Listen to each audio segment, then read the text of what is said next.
Greetings all, and welcome to today's presentation, an introduction to plant identification.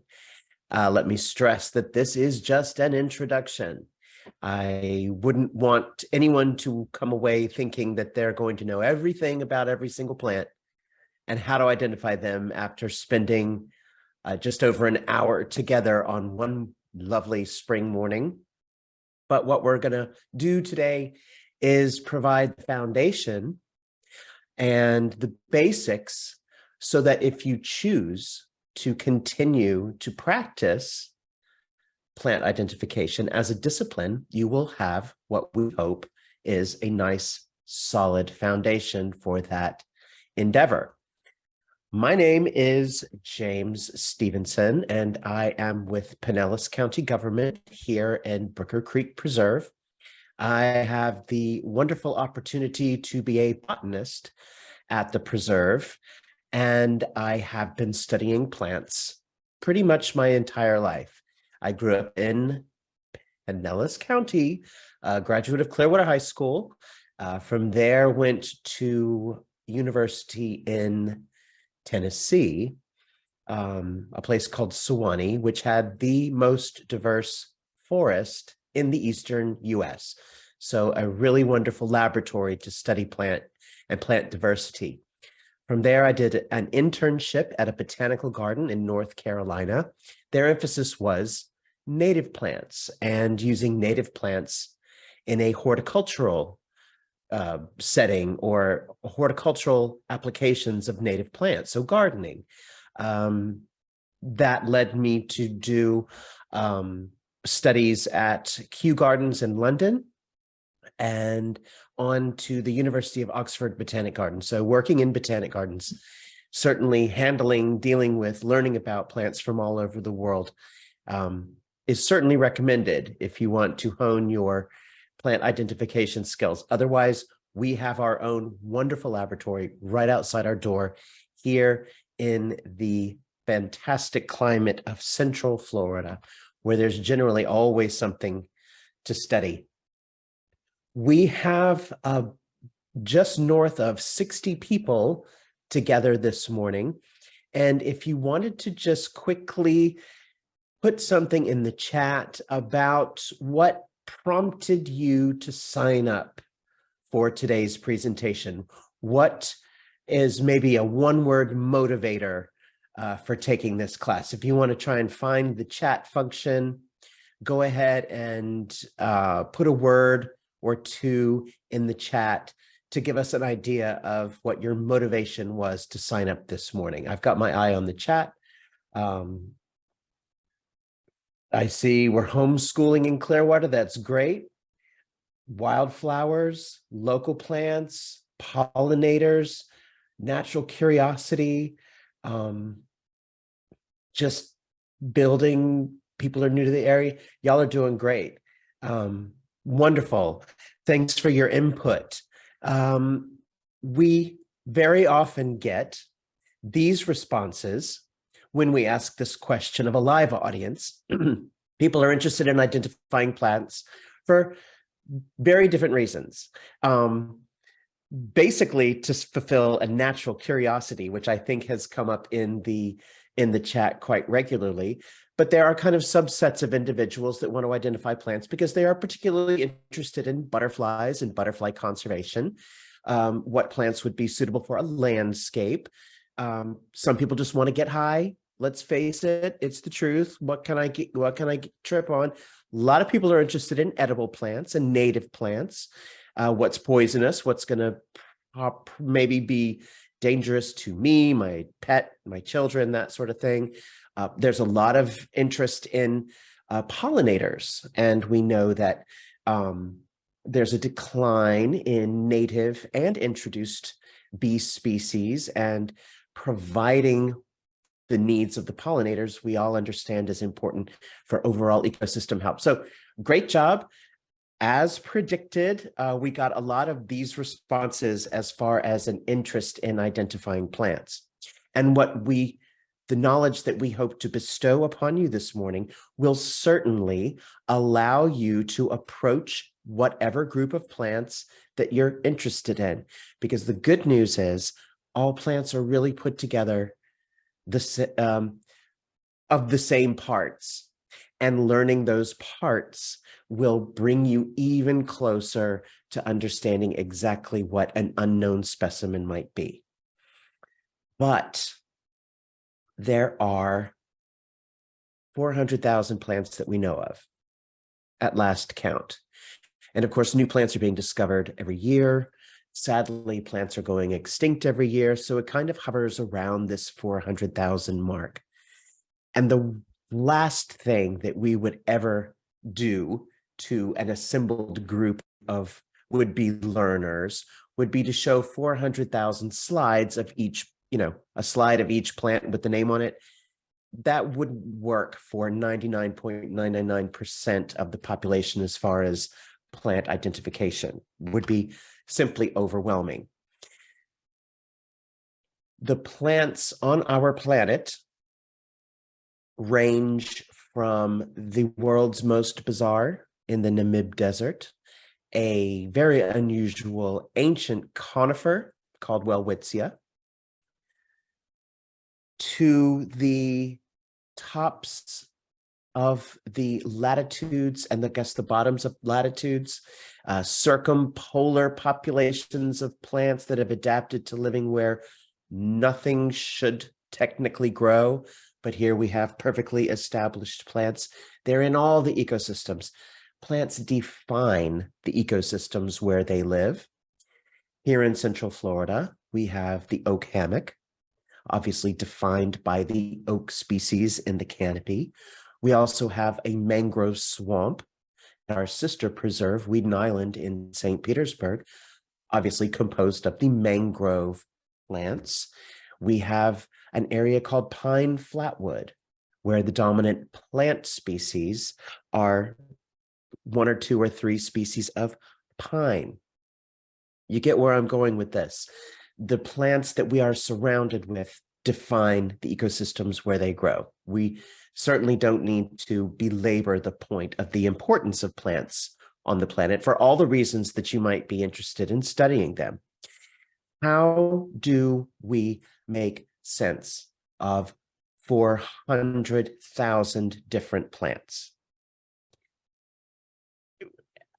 Pressing things in a book 400,000 times probably isn't the right way to do it either. What we need to do is identify an unknown specimen for whatever reason we are curious. We identify the species of the unknown subject. So with all of the interest in plants for all these various reasons, we can identify individual plants that fit these categories. Butterfly weed is a great thing for butterflies. Marijuana for those who want to have a little trip. Queen palms for landscaping. Purslane for eating. Castor bean is a very toxic plant, and so on. So we have these plants that fall into these categories that meet people's interest needs, right? Perhaps you've heard of some of these. Kudzu, an invasive plant. But in order to communicate effectively with each other across regions, across countries and continents, all 400,000 known plants have a name. And the wisdom of our ancestors, or lack of, no matter what we are stuck with, an international agreement that plants will be given a binomial name. That means it's in 2 parts, in Latin. And I know that causes consternation. People don't want to use Latin names, but the reason for this is so that we all know exactly what we're talking about, especially for those that are interested in plants that they might eventually consume. Using a common name would could lead to a serious mistake. But the Latin names for plants are applied to a single species. And so that is our goal, is to identify our unknown to a scientific name, which we can then apply whatever common name you want. You can name it yourself. There's no rule against that. So that's our goal. How are we going to get there? That's why you tuned in today. How are we going to do this? Well, we do teach an advanced plant identification class where we go very, very slowly. It takes 12 hours, not all at once. And we go through all the steps that are necessary to recognize each of the major groups of plants, then more defined groups within those larger groups, all the way down to the species level. And we interviewed quite a few textbooks in order to teach this class. And we came up with this one. We didn't come up with it. We chose how to identify plants. Couldn't get any simpler than that. And what we appreciate about this small book is that it gets right to the point. It is certainly not written in any sort of flowery, pardon the pun, language.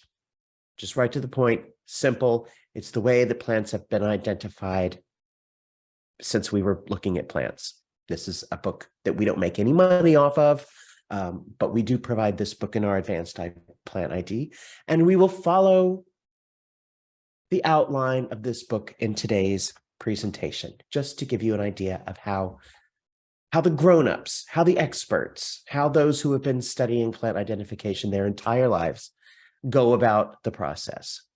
Well, we start by taking a very large set of information, that would be 400,000 plants, and begin to take the individuals out and put them into nice, discrete cubby holes. Cubby holes that can be occupied by certainly many individuals, but no individual can occupy more than one cubby hole. Does that make sense? We classify. Just like books are classified in the library, you're not going to find the same cookbook in several different sections of the library. There is a place just for that one title. Going beyond that, after we have things in major groups, we then can take the individual plant parts, learn their names, learn their configurations, learn the different kinds of permutations of the same parts, because it's the way that plants are put together that helps eventually get to that identification. The way the parts are configured, their shapes, their sizes, their colors, their features, their textures, and so on. All the parts have names, and all the parts have features that can lead to a proper ID. And then what resources do you have? Because no one is expecting anyone to shove all plant identification into one brain, when we also have to remember how to get to work every day and to feed ourselves and so on. There's only so much room that we can devote to plant identification, really. So there are resources that can help. All right. That's what we're going to do. We're going to do those 3 steps, or 3 means towards the end of plant identification in this introduction. So plant classification. This is a practice that is not personal, but rather agreed upon by historic approach to plant identification, the classification of plants, where one plant can only belong in one cubby hole. I hope everyone remembers what cubby holes are. We had them in kindergarten. Anyway, so we classify everything. Humans classify everything. We put things in their little slots. And of course, that is true for plants. And we have some very legitimate groups of plants that we can relate to today. There's a group of plants that are called trees, a nice subset of the 400,000 that we could put in this little cubbyhole, the trees. There's a group called the vegetables. There's a group called the weeds. There's a group that are flowers. And there's a group, some people like to collect plants, and they might collect a particular subset that are known as the succulents. So perhaps I am fairly certain that all of you can recognize these groups, this classification system. But there's a problem here using these groups, using these quote unquote cubbyholes, because in proper plant identification and in scientific plant classification, remember, a plant can only go in one cubbyhole. And if we look at these circumscriptions, a vegetable to one person could be a weed to another person. And both of them could, identify as a tree. So these are not scientific groups. This is not plant classification in the scientific application.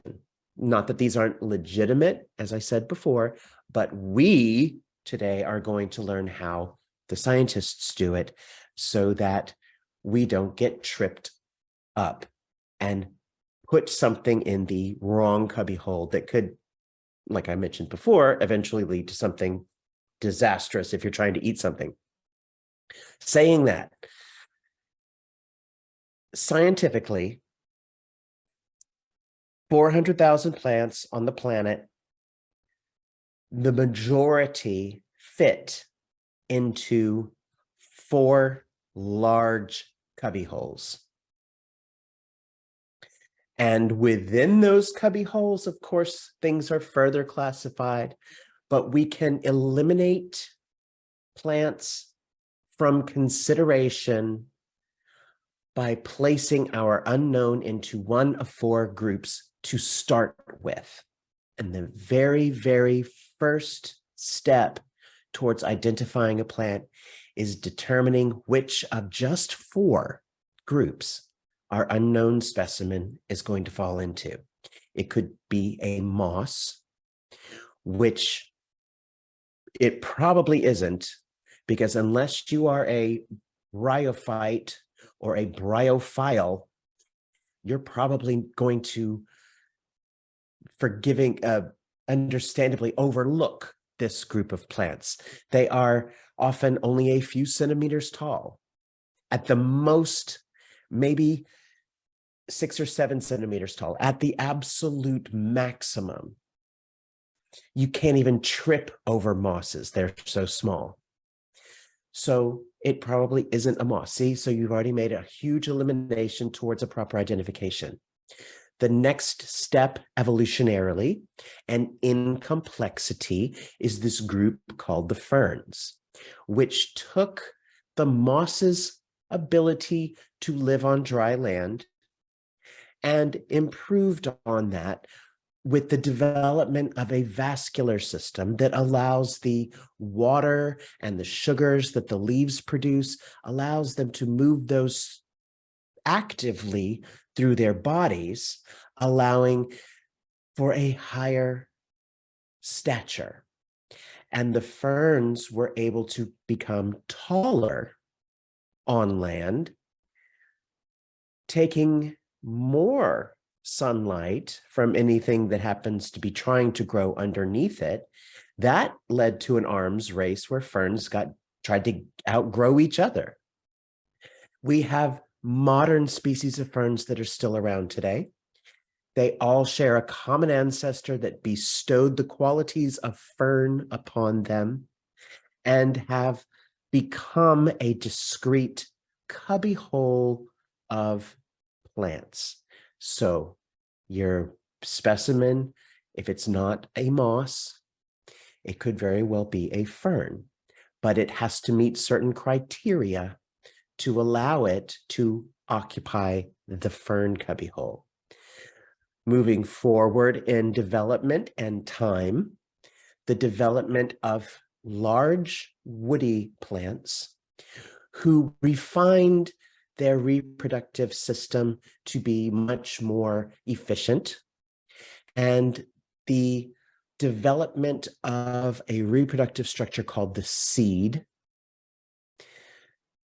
became prominent and a part of a third group that are referred to as the gymnosperms, sometimes called conifers, evergreens, several common names, but the scientists call them gymnosperms because they have naked seeds. They have seeds, but they're naked. They're not enclosed in anything for their protection and for their dispersal.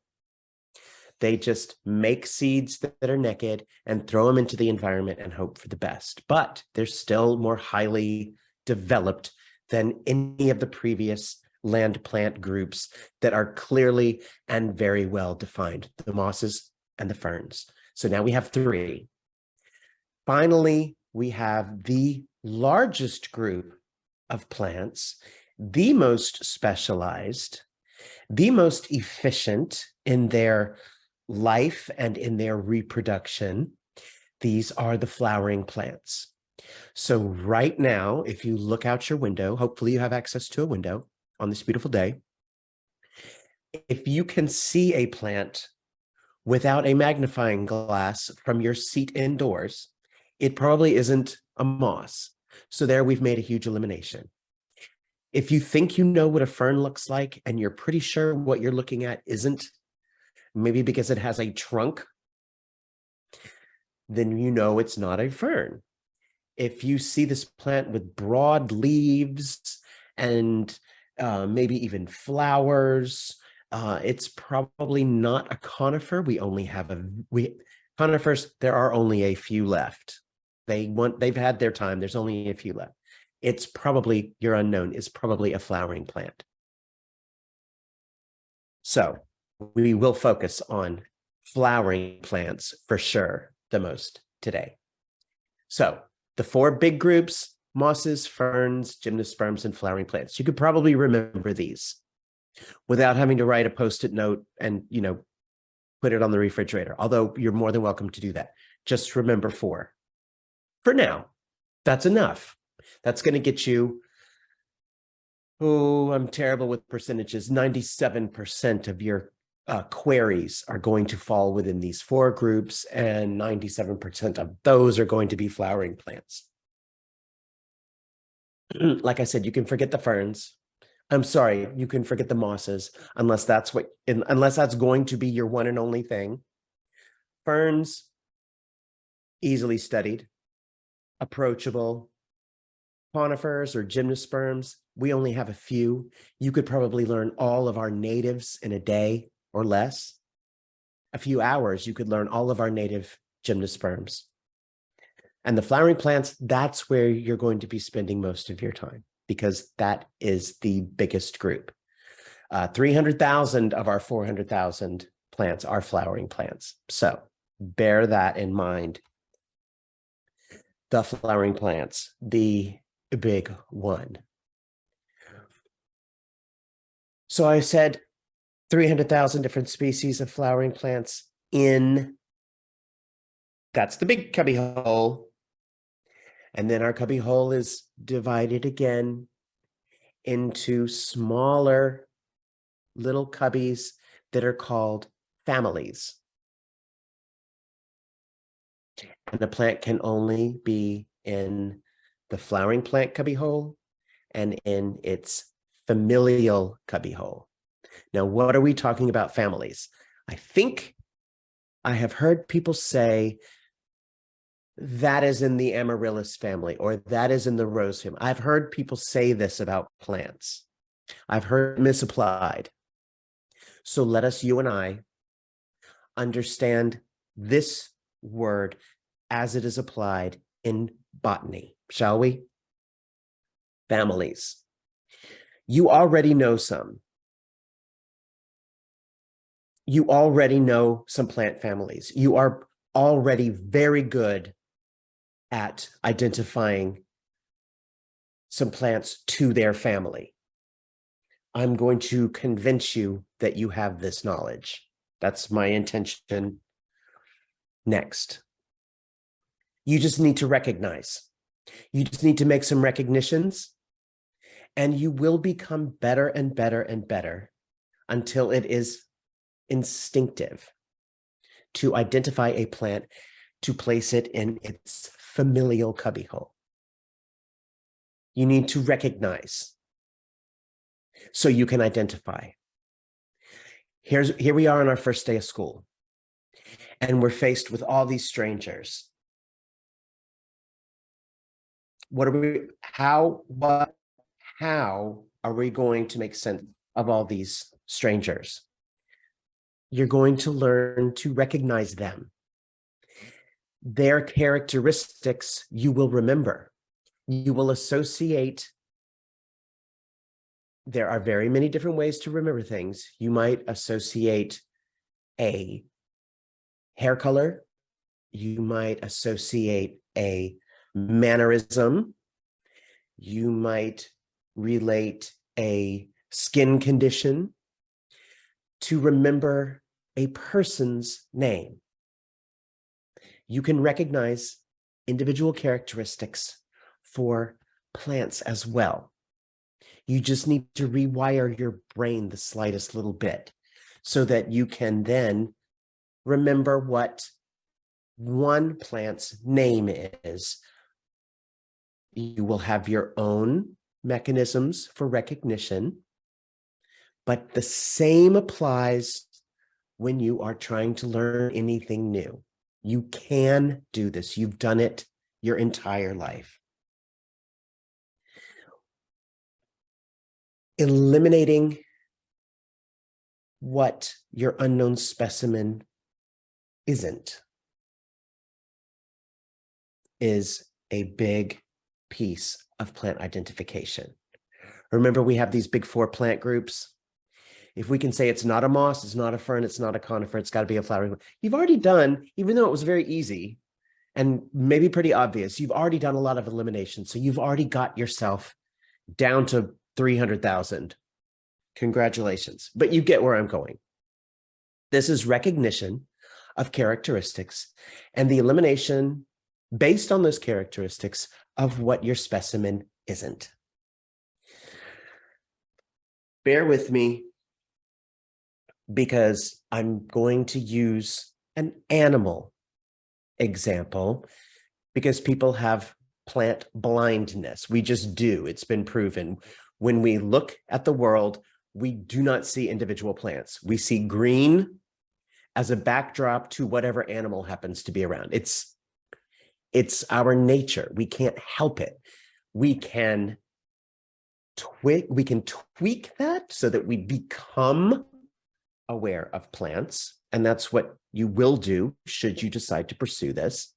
But that's why I'm using an animal example, because animals are classified just the same way that plants are classified, based on their physiological characteristics, their physical characteristics. So I would assume that you will all recognize these 6 individuals as different kinds of cats, right? These animals are all in the same family. That is a scientific grouping, family. It applies to animals, it applies to plants. Obviously, I don't need to say that a plant cannot belong in an animal family, right? You get that, okay. The concept of this classification is the same for plants and animals. And I'm using an animal example to ease you into this. So this animal family happens to be called the Felidae. And within the Felidae, we have many different individual species. And you probably get that Mildred down here in the lower right is a cat, and the jaguar is a cat, but those two are different species. They have a lot of differences that keep them from naturally being attracted to each other and creating viable offspring. It just doesn't happen. That's the idea of speciation. We see that these all share a common ancestor that bestowed the qualities of catness onto the individuals, but they are all separate species, or in this case, separate genera. Recognize your unknown specimen as belonging to a family. You can do the same with plants. You've been doing this with cats your entire life. Even if you're not particularly interested, you go to the zoo, you don't want to be there, but you got taken there by your family. You walk by the cage, there's a tiger in there. You know that's a cat. You can do the same with plants. Here's our unknown specimen. Do you recognize what family this belongs to? Yes, the cats. Just by repetition, you've probably heard what this thing is actually called many times, to the point where you remember what it is called. If you couldn't remember what it was called, you would at least know where to start to get reminded of what this individual is. I remember it's some kind of African cat. So let's eliminate all other cats from the rest of the world and zoom in on just the cats that are found in Africa. And eventually you're going to be able to identify this individual species. What makes it a cat? The way it's put together. It's obvious by looking at the thing that it has morphological characteristics that put all the different cats together. These can be studied, cataloged, recorded. They're demonstrable similarities in physiology that harken back to the original common ancestor of all the different species of cats. They have physical characteristics like the shape of their bones, the positioning of their bones, their dentition teeth. The sum of these characteristics place them into this family, and only this family. Okay? Then we can eliminate. We have this individual that we saw before. It's an African cat, so it's not Mildred. It's not a tiger because they're Asian. It's not a jaguar, they're South America. It's not a panther because they're New World as well. It's not a lion because they have the mane. It's the cheetah. See how this is working? Same goes for plants. Can you see that perhaps these are all related to one another? Just like the blanket flower can represent little Mildred, the house cat, and the sunflower might represent the big tiger. These are all in the same family, but they are different to one another. You can see characteristics that were bestowed by the common ancestor of all of them. Sunflower, daisy, tickseed, these are in a plant family called the Asteraceae. Just like the cats are in an animal family called the Felidae, plants have family names that happen to end in the letters A, C, E, A, E. Not important to remember. I'm just telling you that it's out there for you to use. So the sunflower family of plants is called the Asteraceae. It is a huge family, in fact. So if you have an unknown specimen like this, and you in your mind can say, you know, that's some kind of daisy. Look at all the eliminations you've done. You've eliminated mosses and ferns. You've eliminated conifers. You've eliminated all the other plant families in the world. And now you're just down to this one. See, you can do this. These things can be learned, they can be remembered, or they can certainly be referred to. You can always look these things up. So what is this? This is green eyes, and it has one name, one binomial name, Berlandiaria subacaulis. I'm not going to apologize for the fact that plants have Latin names. It's the way that it is.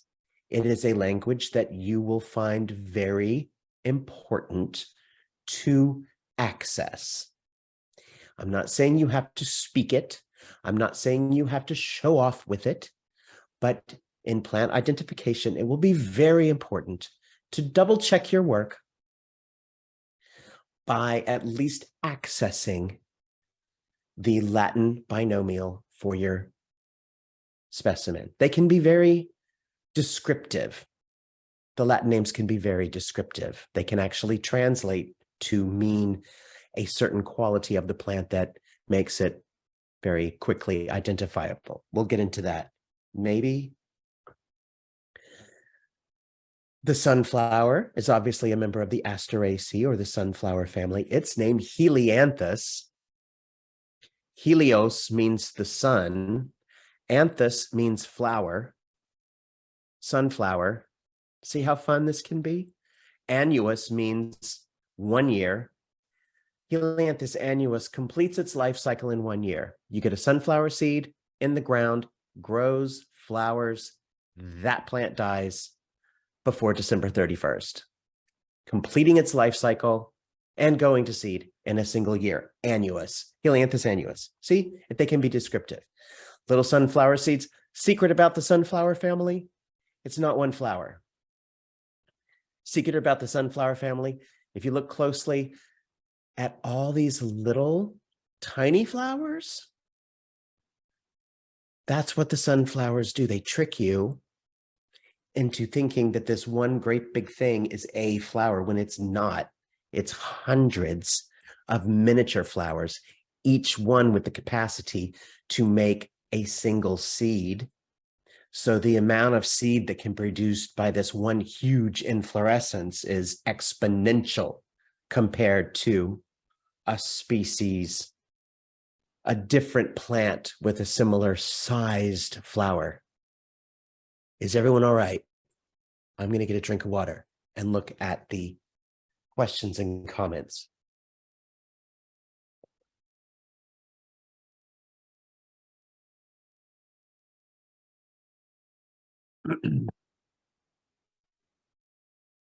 We had a question in the Q&A, which please feel free to utilize the Q&A or the chat. I've got them both open. And Patty says that Kunti seeds are enclosed in a rubbery material. Are they still gymnosperms? And the answer to that question is yes. There is a very important tenet to plant identification, which is use a large sample size. The fleshy coating that surrounds the Kunti seed, and the Kunti is a conifer that produces a naked seed.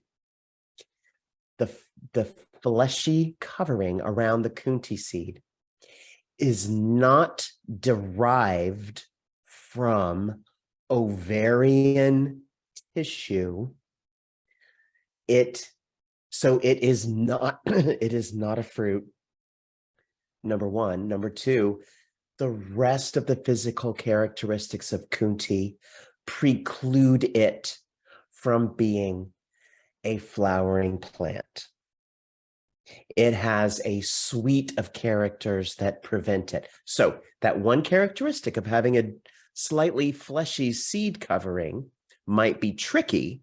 And I'm not going to say there's not a lot of tricks out there. Never am I going to say or promise you that this is easy. It just takes looking very closely and not making very rash and quick assumptions. Not to discourage you. I hope Has anyone left? So where are we right this second? We've got an idea that there's 400,000 different plants out there. Yikes, but they fall into 4 groups. Okay, I can maybe remember 4. Maybe with the help of a Post-it note. Most of them are flowering plants. There's this idea of family that applies to the mosses.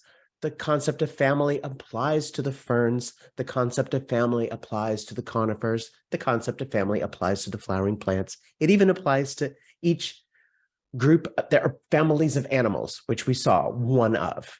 Okay? Families are nice, discrete shelves of a library based on morphological characteristics. All the books on this shelf in a family have morphological characteristics that place them in that family and not in any other family. So let's get to the good stuff, the real nitty-gritty. Let's just do the flowering plant, shall we? Because most of everything out there is a flowering plant. You are more than welcome to sit in on a lecture on the mosses, which we have recorded. We have a whole lecture on ferns and fern identification. I don't really like the gymnosperms, so I've never done that. There's only a handful of them. Like I said, you can learn them in a day. So anyway, flowering plants.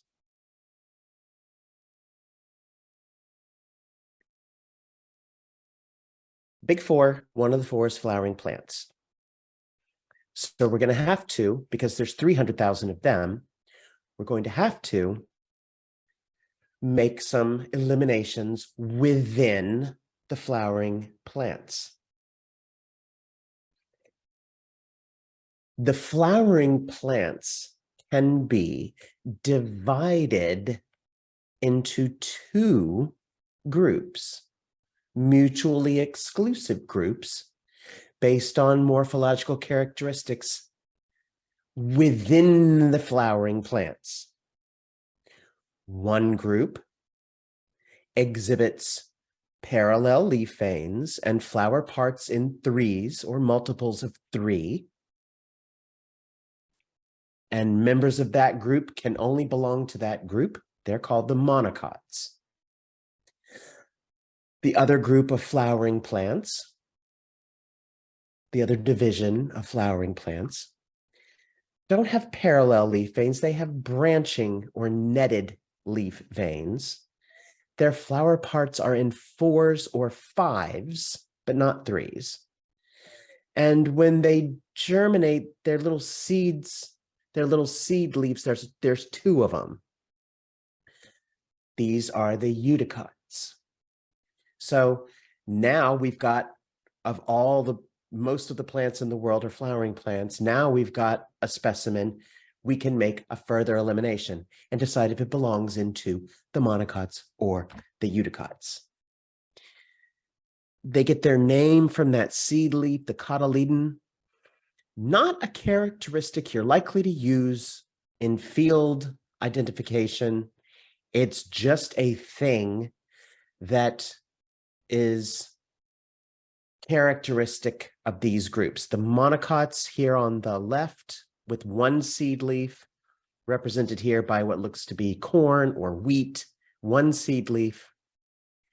And on the right, the eudicots have these 2 seed leaves. This is a sunflower fruit, and the seed inside has germinated, and you can see the 2 seed leaves here, 2 cotyledons, 2 cotyledons. Anyway, again, not something, you would have to sit there and wait for the seedling to grow up if you were going to be using the number of cotyledons for identification or elimination or placing your unknown specimen into one of these 2 groups of flowering plants. The bigs are the nature of the venation in the leaves, parallel versus netting, and the flower parts in multiples of 3 or 4 or 5. Those are the ones that you can see quickly to make your determination. Is this flowering plant? I know it's a flowering plant because it's not a moss, it's not a fern, it's not a conifer. It's a flowering plant. And now we have to split It's got parallel leaf veins. It's got a flower here. It's in threes. It belongs to this group of monocots. Now let's figure out which one of the monocots it is. Let's meet. You don't need to meet these. You already know these. Let's reveal some monocot families, entire families of flowering plants that belong in this higher designation, the monocots. Remember, parallel leaf veins, flower parts in threes. There's a family called the palms. There's a family called the bromeliads. There's a family called the grasses. They are mutually exclusive. Somewhere, something squeaked out, a little misunderstanding that got traction. And I have heard very well-educated people say, did you know that palm trees are grasses? Did you know that that's 100% not true? They belong to two separate families. They're both monocots, but so's a pineapple. A pineapple's not a grass. A pineapple is not a palm. Palm is not a grass. Do you see where I'm getting? Let's keep looking. Let's take this palm family. You could probably recognize a palm. Well done. See, you already know an entire family of flowering plants, the palms. They have parallel leaf veins, and their flower parts are in threes. Our saw palmetto, parallel leaf veins. Look, their giant hand-shaped leaves even split along those parallel veins. Thankfully, luckily, it works for the leaves. It allows them to fan out into the shape of your palm. Their little flowers, what are their parts going to be in? Threes. Tiny little flowers. Let's look closely. Don't tell me you can't see it. Get a hand lens. And let's do some counting. Here's one flower on our long spray of white saw palmetto flowers. And there's 1, 2, 3 petals. 1, 2, 3, 4, 5, 6 stamens. Do you see that I am not making this up? This is how things work, and you can see these. Going back to something I said earlier, remember that a large sample size is important.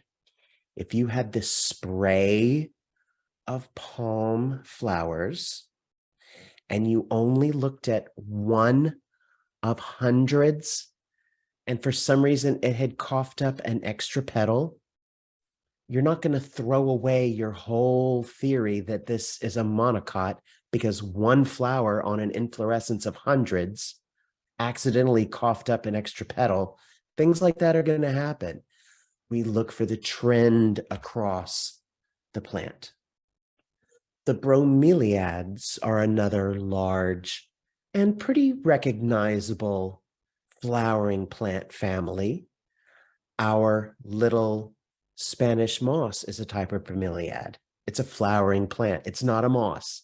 It's not Spanish either. It's a flowering plant. I'm telling you this. Bromeliad family.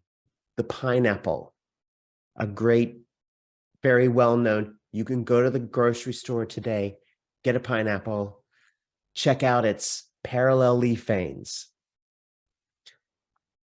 Perhaps you've grown a pineapple from that top, from those parallel leaf veins that you slice and put in the ground. Eventually, it produces flowers because it's a flowering plant and it's a monocot, so its flower parts are going to be in threes. Look, here's a pineapple inflorescence. 1, 2, 3 petals. You don't even have to keep looking. You've got your parallel leaf veins and 3 big petals. But if you were to continue down into that flower, you would see that there are 3 or 6 little stamens with their pollen-bearing structures on. Each one of those flowers is going to produce a fruit that is one of the components of the multitude of fruit that make up the pineapple itself. The air plants, a lot of our epiphytes are bromeliads. So they're going to have characteristics that are shared by the Spanish moss and the pineapple because they're in the same family, just like the cats. Here's another one of our air plants. It has characteristics. Look, three slightly overlapping petals, just like that pineapple. Only this one, that same configuration is a little bit more exaggerated because it needs to address its personal Tillandsia simulans pollination syndrome, where it's going to put some pollen onto the forehead of something with perhaps a long beak that it will insert into this long flower. So even within a family with individuals with shared physiological characteristics, even within a family, the individual species are going to have their own species specific characteristics. Here's Spanish moss being a flowering plant. Easily overlooked? They're not for your eyes. These tiny little flowers are for the detection by small little moths or miniature little bees. They're not for you, but that doesn't make them any less of a flower. They're made of flower parts. Just because you've never seen one before doesn't mean that they're not there. You got to look close.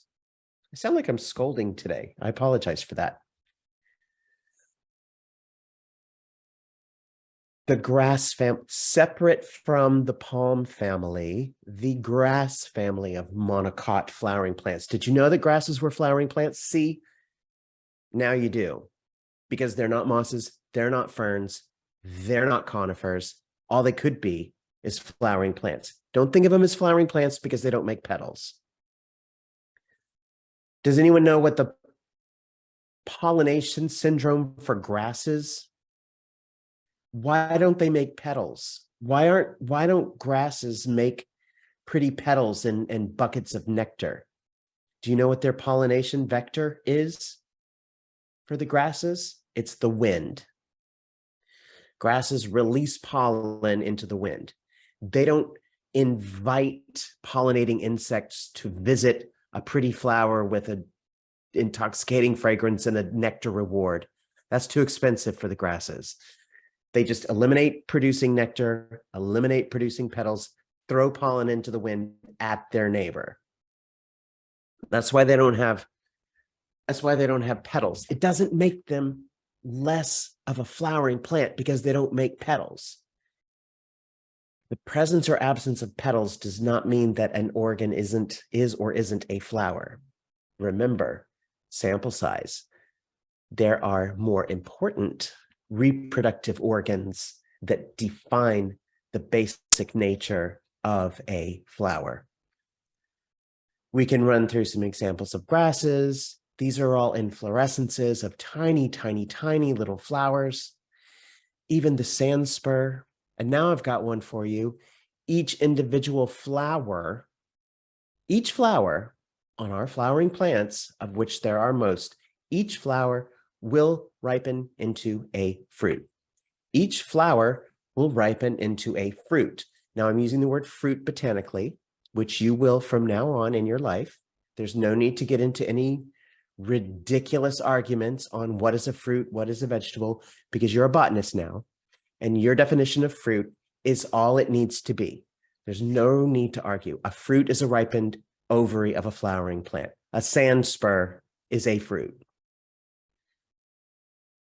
That's what it is, botanically speaking. Here's a little individual grass flower. This is scientifically, botanically allowed to be a flower because it has that ovary and it has the stamens. It produces egg. It produces pollen. That's a flower. Egg is produced inside of an ovary. The ripened ovary is a fruit. Everything ticks the magic box of being a flowering plant. Even if you needed a little bit of convincing, these have been flowering plants as long as they there have been grasses.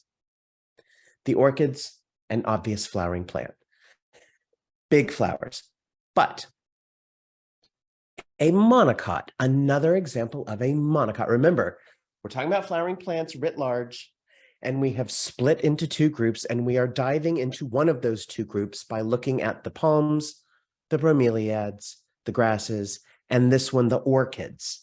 They're doing everything that it says on the label for being monocots. They have parallel leaf veins, and they have flower parts in threes. They have a common ancestor, an orchid ancestor, that bestowed the orchid characteristics upon all of its offspring. And this is a humongous family, but they're all related. They all have basic familial characteristics that put them in the orchid family. One of those characteristics is this weird modified, just 6 petals. Remember, we're a monocot. 1 petal modified into a thing called a labellum, a lip, that helps with the orchid pollination syndrome, which is often incredibly complicated, So these are just some examples of some of our native orchids. At first glance, they might look like, I don't know what that is, but again, once you get into it, start taking things apart, doing some counting, discovering 6 petals, one of which is modified into this landing pad labellum. Maybe it's an orchid. Entirely possible. Our butterfly orchid, dripping off the branches of the trees here at Brooker Creek in June. There's that modified labellum. Again, it's ticking all the boxes for being a monocot, parallel leaf veins, flower parts in threes, and it happens to be ticking all the boxes of the suite of characters that define an orchid, that place it into the orchid family. Are we still okay? We don't have any defections. Ethan had a question. I've heard that bromeliads only flower once in their lifetime. Is that true of all bromeliads? Interesting question. And again, quick answer, no, it is not true of all bromeliads. That is a characteristic of a few species. It is a character that might be unique to this small subset of the bromeliads writ large. It is not this condition of being monocarpic, flowering and dying. That condition is not a defining factor in establishing an individual into the family of bromeliads. It is a condition that exists within that family, but is not shared amongst all the members of that family. Thanks for asking, giving me the opportunity to make that point. I hope we're all okay.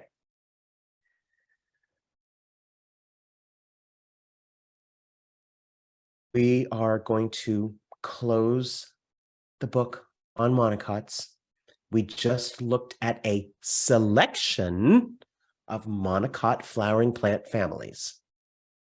There are plenty more, but that was a representative selection of 4 monocot plant families that you already know. Emphasis on that you already know. Okay? Parallel leaf veins and the flower parts in threes. What do you do if there isn't a flower there? You might have to wait. Or you can take some contextual clues. A ripened ovary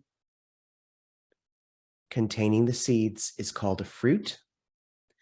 Sometimes examining the fruit can inform us as to what the flower that it came from was like.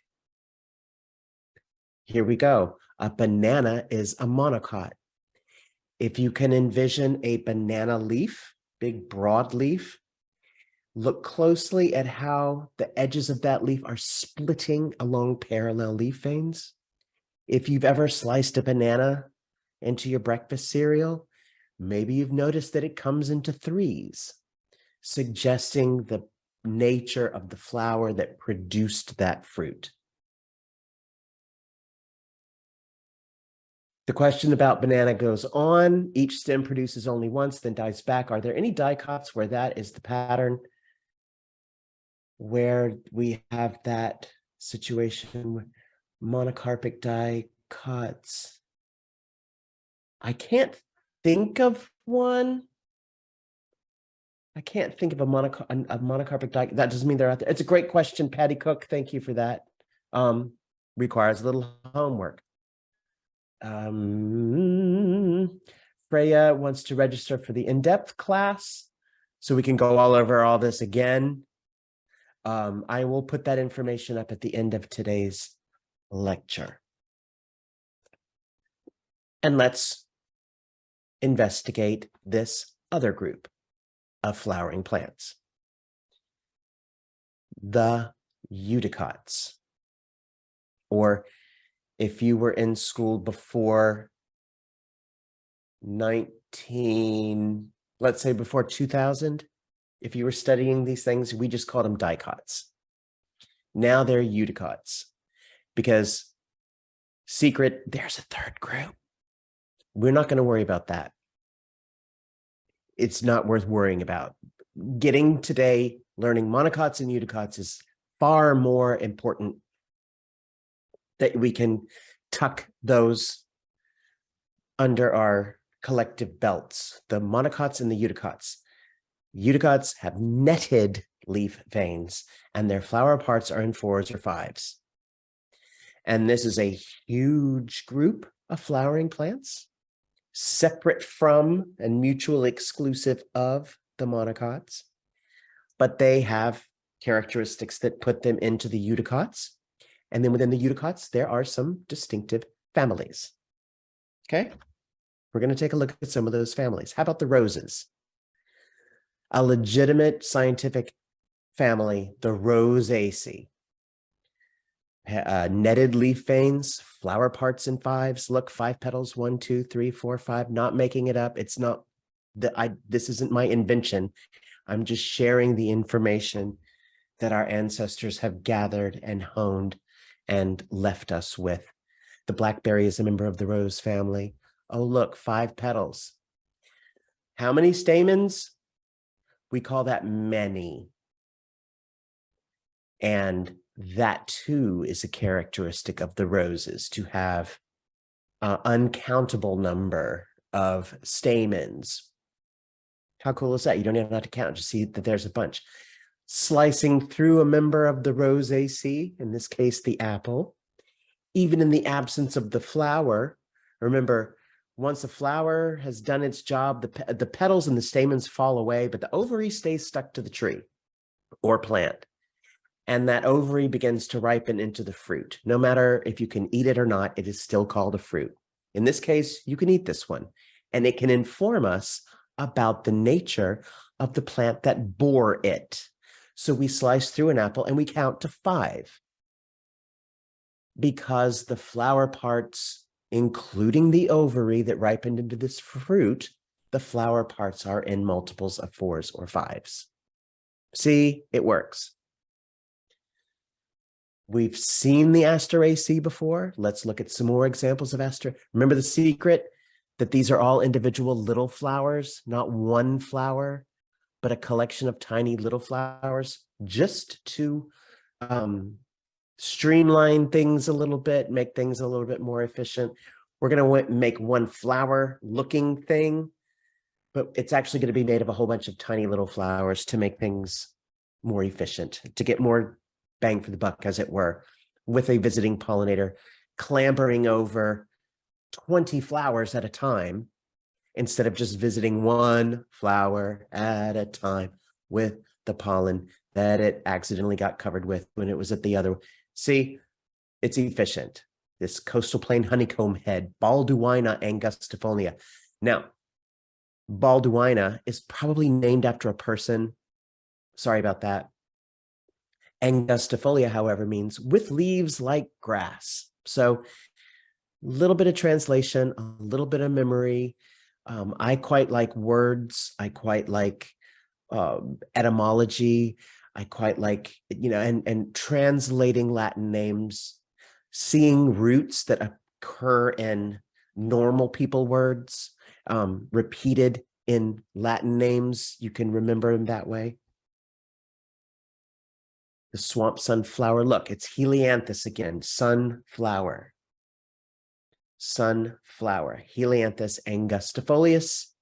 Look, angustifolia, angustifolius. The same descriptive second name was applied to this genus to define this species. So specific epithets or qualifying the qualifier of the binomial can be shared amongst plants from monocots, dicots, all over the place.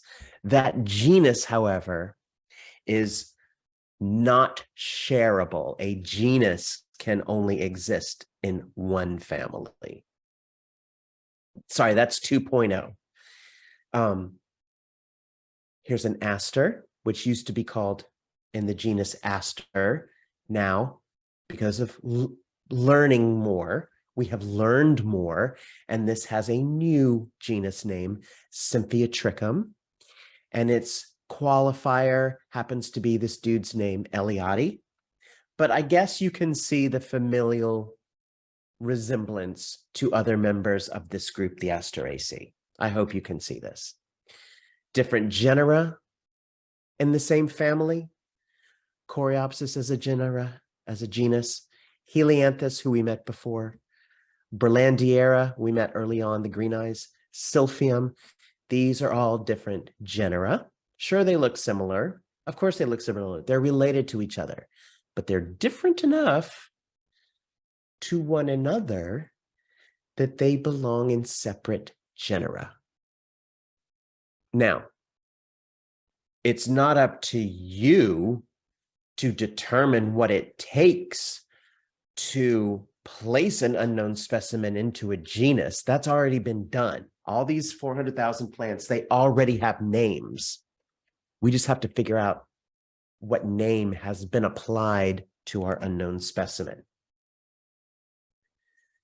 These are different genera. The singular is genus.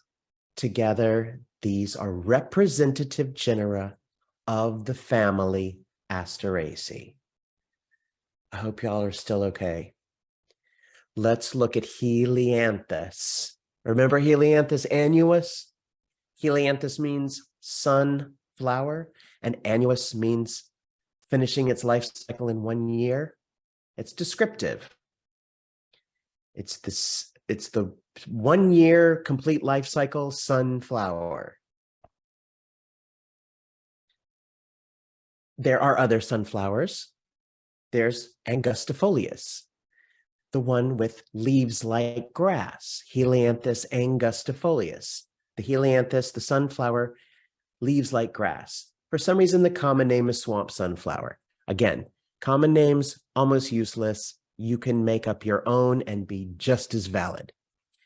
Helianthus radula, the stiff sunflower. Look, it's missing the petals, or the flowers, I should say, the large showy yellow flowers that would encircle the inflorescence of its brothers or cousins, I should say, are missing in this species. Doesn't make it any less of a Helianthus. The ring of sterile flowers that encircle the central collection of tiny little flowers isn't a defining characteristic for this genus. You can see the little individual flowers that are crowded on this disc in this particular species, Helianthus radula, the stiff sunflower. I'm introducing you to some of the complexities. At the same time, I'm holding your hand and showing you that this stuff can be learned. It can be referenced. A lot of it can be remembered. You've already given yourself some permission to identify a member of the sunflower family. That's great. That's fantastic. Look at all the eliminations you've done there. Then a little bit hard work comes along, and you need to figure out what your particular unknown specimen is. Okay, another drink of water. Is everyone okay? So Karen has a question. Do all the Asteraceae have many flowers in the center? Yes, that's the point. That's one of the characteristics that the ancestral Asteraceae bestowed on all of its offspring is this composite of tiny flowers on one inflorescence. It is not the only flowering plant family that presents a bunch of tiny little flowers in one inflorescence. It's not the only one, but one of the defining characters, in addition to some other characters, that puts an unknown into the Asteraceae is this composite of tiny little flowers. All right.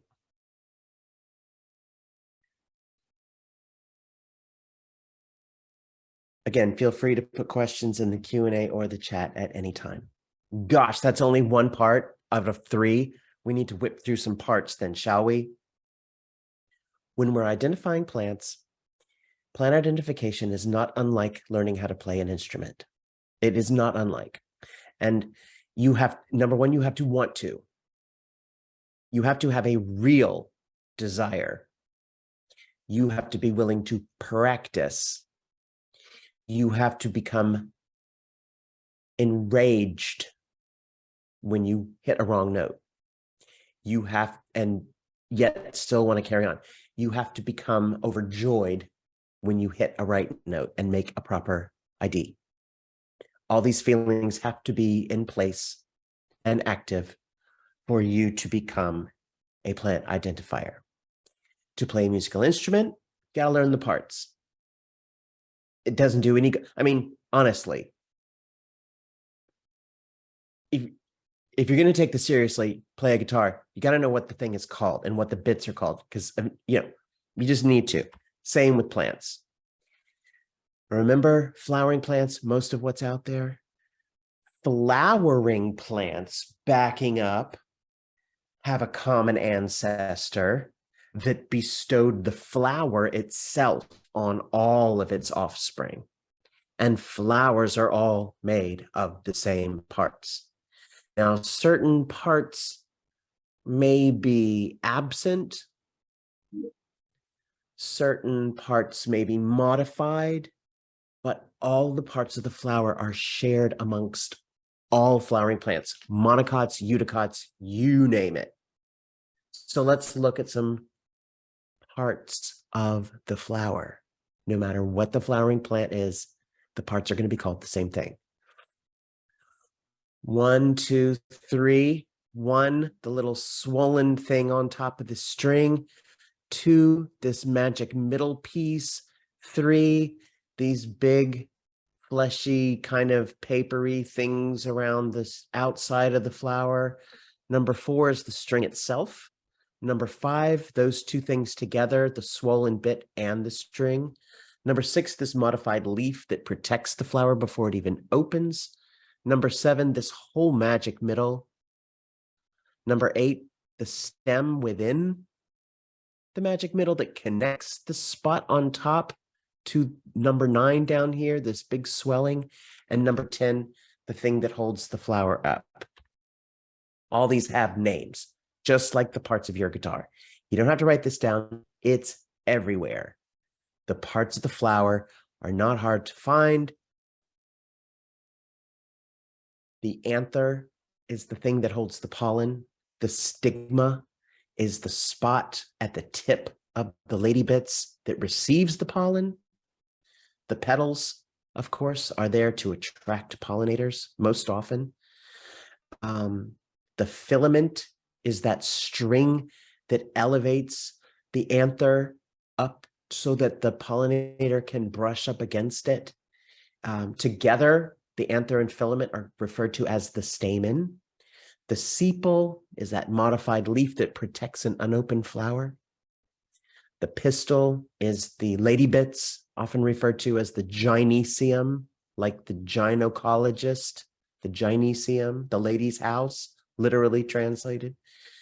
The style is that connection between the stigma where the pollen is received and the ovule or the egg inside the ovary that will become a seed once it's fertilized. The whole flower is presented to the world on a modified stem called a pedicel. These are vocabulary words that belong to the discipline known as plant identification, just as all of this belongs to the discipline of playing the guitar. So you can learn them, you can practice them, you can see them, you can argue with them, but these are the parts that flowers are made of. And of course, there are more. Plant identification is certainly an exercise in vocabulary.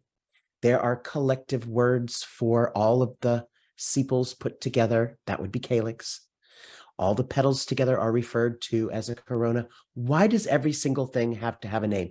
Why does even the two different parts of the andrecium, the anther and the filament, why do they have to have separate names? Because the anther could have distinguishing characteristics. The anther could be heart-shaped. The anther could be green. The anther could be turned sideways or upside down. The filament could have characters of its own. It could have feathery extensions. The filament could be a particular length. It could be coiled. It could be serrated. There's all kind of modifications of these parts that can be distinguishing in making an identification. And remember, identification is the sum of all the characteristics.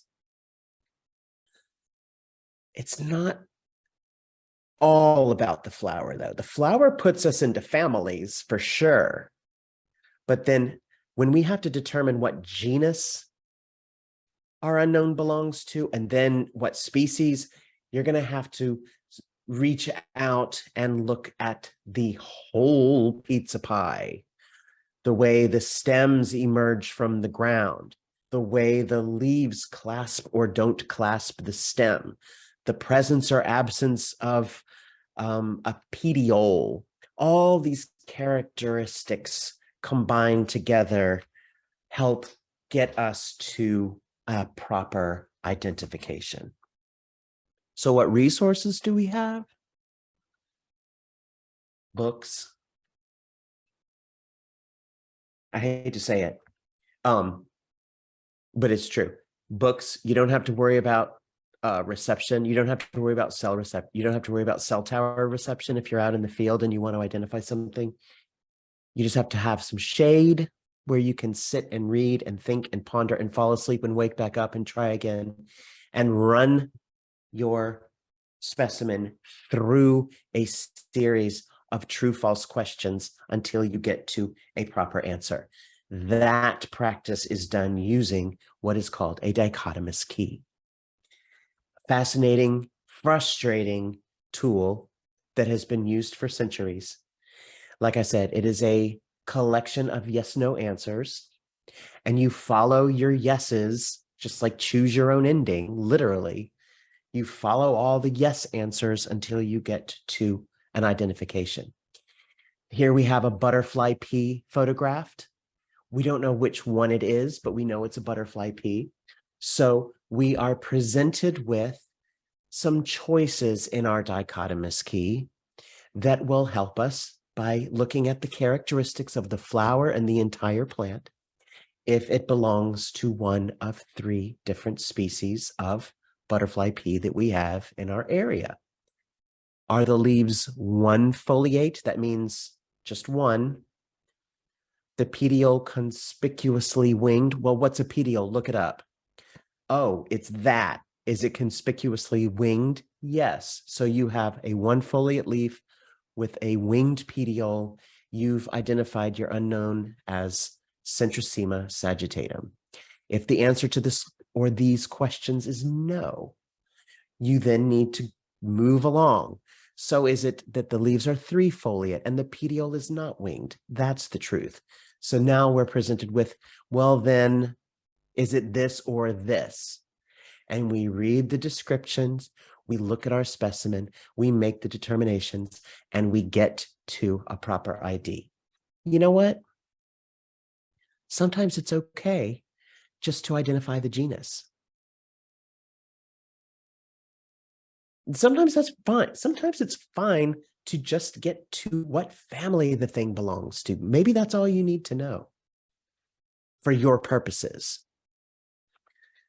But that's how a dichotomous key works. There are other resources like pretty color pictures. Everyone's favorite, perfectly legitimate. This particular author of Florida Wildflowers has been at it for yonks. He's an expert. He does us the great favor of taking lurid up-close photographs. You almost can't see what kind of plant the flowers are growing on for the close-ups, but he does place things by color, and he puts members from the same family together. So anything blue in the Asteraceae are together in his book. So, you know, you might recognize this thing as belonging to Asteraceae, and it's blue. You go to his book and you can find all your choices next to each other. Quite clever. Here's some of our other. We don't have a favorite. We just have a collection. We have a library, and these are some of the books that we use. This landscape plants for subtropical climates is quite handy. You can read about non-native plants that are popular landscape plants. You can read their botanical description. So you can read the description and see the different parts and learn the different parts just by following along the description of that plant. My boss and I made a this or that guide, a quick field guide for commonly confused species. So you can start with the beginner's guide to commonly confused species of plants. It's a section of this book. We have trees, we have vines, we have terrestrial plants that look similar. This beginner's guide can help you look at the two similar things side by side and see just what little differences they have and what kind of characters you can tune yourself into. If you would like to spend many, many, many happy hours traversing every single plant that has ever been found growing wild in Florida, native or not, invasive or not, extinct or not, it can be found on the Florida Plant Atlas. This is a searchable website from USF. It's curated through the herbarium there. They generally keep up with name changes. They explain why things look the way they do. It's quite a useful resource. There's a big dichotomous key online from UNC Chapel Hill Herbarium. There's a Florida key. So this author has done you the great service of eliminating everything that doesn't grow in the state. So you have your Florida dichotomous key, and you can run through and answer the questions about your unknown. Just do a search for University of North Carolina at Chapel Hill Herbarium and go from there. Finally, there's only one app. I'm not going to argue with you. I'm not going to entertain any other app on your phone for identifying plants. We're not having that discussion.